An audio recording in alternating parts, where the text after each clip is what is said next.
हिमालय के निचली पहाड़ियों की तलहटी में एक ऋषि अपनी कुटिया बनाकर रहा करते थे। वे पुराने भारतीय आयुर्वेद और योग के विशेषज्ञ थे। बहुत दूर दूर से लोग उनके पास अपना इलाज करवाने आते। ऋषि आयुर्वेदिक और यौगिक पद्धति से रोगी का उपचार करते और ज़्यादातर लोगों की बीमारियों को जड़ से खत्म कर देते। ऐसे ही एक दिन ऋषि के आश्रम में एक व्यक्ति आता है और कहता है, मुनिवर, मैं यहाँ पास के ही गांव का जमींदार हूँ। मेरा काम ही ऐसा है कि मुझे दिन के ज़्यादातर समय बैठे रहना पड़ता है। ज़्यादा शारीरिक मेहनत ना करने की वजह से मेरा मोटापा बढ़ गया है और तरह तरह की बीमारियों ने मेरे शरीर में घर कर लिया है। मेरे घर में खाने के लिए तो स्वादिष्ट से स्वादिष्ट व्यंजन है, लेकिन मैं उन्हें खा नहीं सकता। अब तो मेरा मोटापा इतना बढ़ गया है कि मुझे उठने, बैठने और चलने में भी तकलीफ होती है। तो क्या आप मुझे कोई ऐसा तरीका बता सकते हैं जिससे ज़्यादा मेहनत ना करके भी मैं अपने शरीर को स्वस्थ रख सकूं और इन तमाम बीमारियों से छुटकारा पा सकूं? ऋषि ने कहा, बिल्कुल, ऐसा तरीका भी है। इसके लिए तुम्हें सबसे पहले अपने शरीर में जमी गंदगी को बाहर निकालना होगा। जैसे ही तुम्हारे शरीर में जमी गंदगी बाहर निकलेगी और तुम्हारा शरीर अंदर से साफ होगा तो तुम्हारा वजन अपने आप कम होना शुरू हो जाएगा, त्वचा साफ हो जाएगी और तुम खुद को पहले से बहुत ज़्यादा ऊर्जावान महसूस करोगे। सबसे पहले तो तुम ये समझो कि जब हम कुछ खाते हैं तो उसका हमारे शरीर के अंदर जाकर होता क्या है। पहले तो खाना हमारे पेट में जाता है, जहाँ पर वो टूटता है। फिर हमारी छोटी आंत में, जहाँ से भोजन की जरूरी चीज़ें हमारा शरीर अवशोषित करता है। फिर बड़ी आंत से होता हुआ वो मल के रूप में शरीर से बाहर निकल जाता है। लेकिन क्या हर तरह के भोजन को, इस चक्र को पूरा करने में एक समान समय लगता है? नहीं। फलों को लगते हैं लगभग 3 घंटे। 1 घंटे हमारे पेट में, 1 घंटे छोटी आंत में और 1 घंटे बड़ी आंत में। इसी अनुपात में सब्जियों को लगते हैं 6 घंटे और मजबूत अनाज जैसे गेहूं, चावल और दालों से बने पदार्थों को ये चक्र पूरा करने में लगते हैं लगभग 18 घंटे। यानी कि जिस भोजन में जितना कम पानी होता है, उस भोजन को शरीर से निकलने में उतना ही ज़्यादा समय लगता है। जमींदार ने कहा, मुनिवर, जैसा कि आपने कहा कि अन्न को पूरी तरह से पचाकर शरीर से बाहर निकालने में 18 घंटे का समय लगता है, लेकिन मैं तो दिन में 3-3, 4-4 बार अन्न खाता हूँ। ऋषि ने कहा, यही तो तुम गलती कर रहे हो। पहले वाला खाना पचा नहीं कि तुमने ऊपर से और डाल दिया। परिणाम स्वरूप पहले वाला खाना अपशिष्ट के रूप में पूरी तरह से निकल ही नहीं पाता। वह अंदर ही अंदर सड़ता रहता है और फंगस व कीड़े पैदा करता है। ऋषि ने जमींदार की तरफ देखते हुए कहा, तुमने लोगों के पेट में कीड़े पड़ने वाली बातें सुनी होंगी। आखिर वो कीड़े आते कहाँ से हैं? वो कीड़े इसी अधपचे, अंदर सड़ रहे खाने से पैदा होते हैं, जो कि हमारी आंतों में चिपका रहता है। ये जरूरी नहीं कि कल खाया हुआ भोजन ही तुम्हारी आंतों में गंदगी के रूप में चिपका हो सकता है कि साल भर पहले खाए हुए भोजन का कुछ हिस्सा तुम्हारी आंतों में गंदगी के रूप में आज भी चिपका हो। कोई भी चीज जो हमें सीधे प्रकृति से नहीं मिल रही है, उसे पचाकर बाहर निकालना शरीर के लिए बहुत मुश्किल होता है और फिर ऐसा भोजन ही हमारी आंतों में चिपक जाता है और एक मोटी परत बना लेता है। देखो, हम जो भी खाते हैं उसे पचाकर हमारी आंतों की दीवार द्वारा अवशोषित कर लिया जाता है और फिर हमारे रक्त में भेज दिया जाता है। लेकिन अगर हमारी आंतों की दीवार में गंदगी जमा है तो फिर भोजन के रस के साथ वो गंदगी भी अवशोषित हो जाती है और हमारे रक्त में मिल जाती है और फिर रक्त के द्वारा हमारे शरीर के सभी अंगों तक पहुंचकर उनके काम में बाधा उत्पन्न करती है और इसी बाधा को हम अलग अलग बीमारी का नाम दे देते हैं। अगर ये गंदगी हमारी त्वचा की परतों के बीच इकट्ठा हो जाती है तो हम कहते हैं कि मुहासे या चर्म रोग हो गया। अगर ये गंदगी गांठ बनकर हमारे गुर्दों या पेट के किसी हिस्से में जम जाती है तो हम इसे कहते हैं पथरी। इसी तरह से मोटापा। अगर तुम्हें वजन कम करना है तो शरीर में से इस गंदगी को निकालना पड़ेगा। अगर ये गंदगी हमारी आंतों में बहुत ही मोटी परत बना लेती है तो हम इसे कहते हैं कब्ज, और कब्ज सभी बीमारियों की जड़ है। इसी प्रकार अगर ये गंदगी हमारी श्वास नली में जम जाती है तो हम इसे कहते हैं अस्थमा। तो असल में कहने का अर्थ ये है कि ये गंदगी ही हमारी सभी बीमारियों की जड़ है और हम अगर इस गंदगी को शरीर से बाहर निकाल दें तो हम अपनी सभी बीमारियों से छुटकारा पा सकते हैं, क्योंकि जो शरीर अंदर से साफ है उसमें कोई बीमारी हो ही नहीं सकती। ऋषि ने अपने शरीर की तरफ इशारा करते हुए कहा, हमारा ये शरीर इस प्रकृति की सबसे उत्तम बनावट और कीमती उपहार है। कुछ समय पश्चात हम इस शरीर को माँ प्रकृति को वापस लौटा देंगे। तो हम सबकी ये जिम्मेदारी है कि जब तक ये शरीर हमारे पास है हम इसे साफ और स्वस्थ रखें और इसे वैसे ही वापस लौटाएं जैसा माँ प्रकृति ने हमें ये दिया था। वैसे दोस्तों, शरीर के ही साथ मन को भी स्वस्थ रखना उतना ही जरूरी है और इसके लिए मैं प्रेफर करता हूँ मेडिटेशन एंड बुक्स। लेकिन बुक्स को पढ़ने की बजाय मैं उन्हें सुनना पसंद करता हूँ और इसके लिए मैं यूज़ करता हूँ कुक एफ एम ऐप। जिनको नहीं पता कुकू एफएम इंडिया का सबसे बड़ा ऑडियो शो प्लेटफॉर्म है और इस वीडियो को बनाने का आइडिया भी मुझे कुकू एफएम पर एक ऑडियो बुक सुनने के दौरान ही आया था, जिसका नाम है improve your digestion system with yoga. पिछले 1.5 साल से मैं अपना नॉलेज बढ़ाने के लिए कुकू एफएम को सुनता आ रहा हूँ। मेरा इस प्लेटफॉर्म को यूज़ करने का एक कारण ये भी है कि मैं इसमें अपनी मनपसंद लैंग्वेज में ऑडियो बुक्स को सुन सकता हूँ और इसके चैप्टर वाइज एक्सप्लेनेशन की हेल्प से हर चैप्टर के शॉर्ट में नोट्स भी बना सकता हूँ। अगर आप भी उन लोगों में से हैं जो लगातार अपनी नॉलेज को बढ़ाते रहना चाहते हैं तो मैं पर्सनली आपको सजेस्ट करूंगा कि आप कुकू एफएम ऐप का यूज़ जरूर करें। और अगर आप हमारा कूपन कोड WI50 यूज़ करते हैं तो आपको इसके एनुअल सब्सक्रिप्शन पर मिलेगा सीधा 50% का डिस्काउंट। ऐप को डाउनलोड करने की link description and first comment पर मिल जाएगी। ऋषि ने आगे कहा, लाखों सालों से इंसान सीधे प्रकृति से प्राप्त पदार्थों को खाते आए हैं, इसीलिए इंसानी पाचन तंत्र भी इसी के अनुकूल विकसित हुआ है।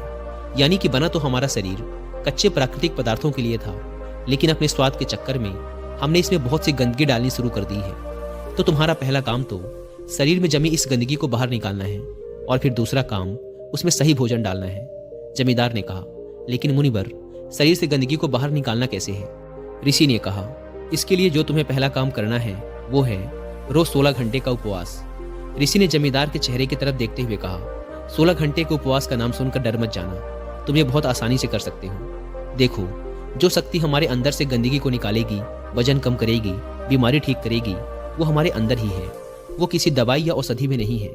और उपवास करके हम उस शक्ति को उसका काम करने का समय देते हैं। देखो, जब किसी व्यक्ति की हड्डी टूटती है तो हम उसे बाहर से बांध देते हैं, उस हड्डी को एक जगह पर स्थिर रखने के लिए, उसे आराम देने के लिए। और कुछ दिनों बाद वो हड्डी अपने आप ही जुड़ जाती है। ऐसा तो नहीं था कि हमने उस हड्डी को जोड़ने के लिए उस पर कोई दवा लगाई थी। तो फिर उस हड्डी को जोड़ा किसने? उसे जोड़ती है हमारे अंदर मौजूद प्राण शक्ति। ये प्राण शक्ति बहुत ताकतवर होती है। सोचो, अगर ये प्राण शक्ति हमारी हड्डी जोड़ सकती है तो क्या ये हमारे अंदर की गंदगी को बाहर नहीं निकाल सकती? क्या ये पथरी को नहीं तोड़ सकती? जरूर कर सकती है। जब प्राण शक्ति अपना काम करना शुरू करती है तो ये किसी भी बीमारी को ठीक कर सकती है, फिर चाहे वो बीमारी कहीं भी हो और कितनी ही पुरानी क्यों ना हो। सबसे पहले तो तुम प्राण शक्ति के काम करने का तरीका समझो। प्राण शक्ति एक समय में केवल एक ही काम को अच्छे तरीके से कर सकती है, या तो भोजन को पचाने का काम या फिर शरीर की आंतरिक मरम्मत और इलाज का काम। लेकिन दुर्भाग्य से ज्यादातर लोग हर समय खाते ही रहते हैं और वो इस प्राण शक्ति को अपना दूसरा काम करने का समय ही नहीं देते, क्योंकि जैसे ही भोजन हमारे अंदर जाता है प्राण शक्ति उस भोजन को पचाने के काम में लग जाती है। हमने सुबह नाश्ता किया, प्राण शक्ति उसे अच्छे से पचा नहीं पाती कि हमने दोपहर का खाना खा लिया, वो भी नहीं पचा, और हमने शाम को फिर कुछ खा लिया, वो भी नहीं पच पाया, और हमने रात का खाना खा लिया। इस तरीके से प्राण शक्ति 24 घंटे और 7 दिन बस खाने को पचाने में ही लगी रहती है। उसे कभी भी शरीर की बीमारियों का इलाज करने और शरीर में जमी गंदगी को बाहर निकालने का समय ही नहीं मिल पाता। तो अगर हम चाहते हैं कि प्राण शक्ति हमारे शरीर पर भी अपना काम कर सके तो हमें रोज कुछ समय के लिए उसे भोजन को पचाने के काम से मुक्त रखना होगा। और ऐसा हम कर सकते हैं 16 घंटे उपवास रखकर। अगर तुम रात को 8 बजे अपना खाना खाते हो तो कोशिश करो कि सुबह 12 बजे तक कुछ भी ना खाओ। अगर तुम सुबह 12 बजे तक भूखे नहीं रह सकते तो तुम सुबह नाश्ते में कोई जूस या नारियल पानी ले सकते हो। अगर तुम्हारा काम ऐसा है कि तुम्हें 12 बजे के पहले भोजन करना ही पड़ता है तो तुम रात में जल्दी भोजन कर सकते हो, जैसे कि शाम को 6 बजे। फिर तुम सुबह 10 बजे के बाद अपना भोजन कर सकते हो। तुमने सुना होगा कि हमारे पूर्वज अपना रात का भोजन सूरज डूबने से पहले ही कर लेते थे। वो ऐसा इसलिए करते थे ताकि भोजन को पचाने के बाद प्राण शक्ति को कुछ समय शरीर के उपचार के लिए भी मिल जाए। मान लो तुम शाम को 6 बजे अपना भोजन कर लेते हो और अगर तुम्हारा भोजन हल्का है तो यह रात को 2 बजे तक आसानी से पच जाएगा। उसके बाद रात को 2 बजे से सुबह 10 बजे तक यानी 8 घंटे का समय प्राण शक्ति को खाली मिलेगा। अगर 30 दिनों तक इस नियम का पालन करते हो तो ये समय हो जाएगा 240 घंटे और 1 साल में ये समय बढ़कर हो जाएगा 2880 घंटे। यानी 1 साल में प्राण शक्ति को 2880 घंटे का समय मिल जाएगा हमारे शरीर का उपचार व आंतरिक मरम्मत करने का। इस 2880 घंटे में प्राण शक्ति हमारी आंतों में जमा गंदगी को बाहर निकालेगी, पथरी को तोड़ेगी, रक्त को साफ करेगी और श्वसन नली में जमी गंदगी को बाहर निकालेगी। इतने समय में प्राण शक्ति किसी भी गंदगी और किसी भी बीमारी को शरीर से बाहर निकाल सकती है। लेकिन आजकल लोगों को लगता है कि अगर वो उपवास करेंगे तो वो कमजोर पड़ जाएंगे, लेकिन ऐसा नहीं है। हजारों साल पहले हमारे पूर्वजों के पास भोजन की कोई निरंतरता नहीं होती थी। कई बार तो उन्हें कई कई दिनों तक भूखे ही रहना पड़ता था।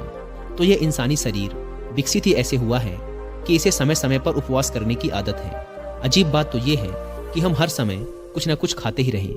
हमारे कुछ बुद्धिजीवी पूर्वज इस बात को समझते थे कि अगर किसी व्यक्ति को उपवास करने के लिए कहा जाएगा तो वो नहीं करेगा। इसीलिए उन्होंने उपवास को हमारे धर्मों और रीति रिवाजों से जोड़ दिया है ताकि लोग समय समय पर उपवास करते रहें। उपवास के दौरान हमारी प्राण शक्ति शरीर के हर अंग की गहराई तक पहुंचकर वहां जमी गंदगी को मल, मूत्र, कफ और पसीने की मदद से शरीर के बाहर निकाल देती है। ऋषि ने जमींदार से कहा, एक बात का हमेशा ध्यान रखना कि रात का भोजन हमेशा हल्का होना चाहिए और अगर तुम अभी से 16 घंटे का उपवास नहीं कर सकते तो तुम 14 घंटे से शुरुआत करो और इसे धीरे धीरे 16 घंटे तक ले जाओ। पहले तो ये तुम्हें मुश्किल लगेगा, फिर धीरे धीरे ये तुम्हारी आदत का हिस्सा बन जाएगा। ऋषि ने कहा, दूसरा तरीका जिससे तुम अपने शरीर की गंदगी बाहर निकाल सकते हो वो है शरीर की मालिश और पसीने के माध्यम से। जब हम कम से कम हफ्ते में 3 बार तेल से अपने शरीर की अच्छी तरह मालिश करते हैं तो इससे हमारे रक्त की गति तेज होती है और यह गतिशील रक्त अपने साथ नसों में जमी गंदगी को बहाकर गुर्दों तक ले जाता है, जहां से इस गंदगी को मल मूत्र के द्वारा शरीर के बाहर निकाल दिया जाता है। इसी प्रकार जब कोई व्यक्ति कड़ी मेहनत करता है तो उसके शरीर में जमी गंदगी और चर्बी पसीने के रूप में बाहर निकल जाती है। ऋषि ने आगे कहा, स्वस्थ रहने के लिए शरीर से गंदगी निकालकर उसमें सही भोजन डालने की जरूरत होती है। अब मैं तुम्हें भोजन के 3 नियमों के बारे में बताने जा रहा हूँ। पहला नियम, अपने भोजन में कम से कम 40 से 50% जीवित भोजन शामिल करो। फिर चाहे ये फल हो, हरी सब्जियां, सूखे मेवे या अंकुरित अनाज, कुल मिलाकर ये पका हुआ नहीं होना चाहिए। ज्यादातर लोग मरा हुआ भोजन खाते हैं और फिर वो स्वस्थ रहने की उम्मीद करते हैं। मरा हुआ भोजन करने का अर्थ ये है कि हम एक मृत वस्तु से जीवन निकाल रहे हैं, तो ये पहले हमारे शरीर से ऊर्जा लेगा, फिर ये हमें ऊर्जा देता है। भोजन को पचाने के लिए सभी जरूरी पाचक रस सिर्फ शरीर में ही नहीं होते, ये उस भोजन में भी पाए जाते हैं। लेकिन जब हम भोजन को पकाते हैं तो उसमें से बहुत से जरूरी पाचक रस नष्ट हो जाते हैं और जब हम बिना पाचक रस वाला भोजन खाते हैं तो हमारे शरीर को वो सभी पाचक रस फिर से बनाने पड़ते हैं जो नष्ट हो चुके हैं। लेकिन किसी भी व्यक्ति का पाचन तंत्र कितना ही अच्छा क्यों ना हो, वो उन सारे पाचक रसों को फिर से नहीं बना सकता जो नष्ट हो चुके हैं। वो बस कुछ हद तक उन्हें बना सकता है। दूसरा नियम, शुद्ध शाकाहारी भोजन खाएं, यानी ऐसा भोजन जो पेड़ों से आता है, ना कि जानवरों से। मांस, मछली या अंडा बिल्कुल ना खाएं। प्रकृति ने हमारे शरीर को जानवर खाने के लिए बनाया ही नहीं। तीसरा नियम, बासा या बहुत देर से रखा हुआ भोजन ना खाएं। भगवद गीता के 17वें अध्याय के 10वें श्लोक में भगवान श्री कृष्ण कहते हैं कि जो भोजन पका हो उसे पकने के 1 पहर यानी 3 घंटे के अंदर खा लेना चाहिए, क्योंकि 3 घंटे के बाद वो भोजन तामसिक हो जाता है, उसमें से प्राण जाने लगते हैं। इसीलिए भारतीय यौगिक संस्कृति में यदि पका हुआ भोजन 3 घंटे से अधिक देरी से रखा हुआ है तो उसे नहीं खाया जाता। हमारे पूर्वज भी इसी नियम का पालन करते थे, इसीलिए भोजन चूल्हे से सीधे उनके थाली में आता था। लेकिन आजकल ज्यादातर लोग सुबह का भोजन शाम को और रात का बचा हुआ भोजन सुबह करते हैं और बहुत सी बीमारियों को निमंत्रण देते हैं। ऋषि ने जमींदार के चेहरे की तरफ देखते हुए कहा, अगर तुम इन नियमों का पालन करोगे तो तुम्हारी बीमारी भी ठीक हो जाएगी, तुम स्वस्थ रहोगे और कभी भी बीमार नहीं पड़ोगे।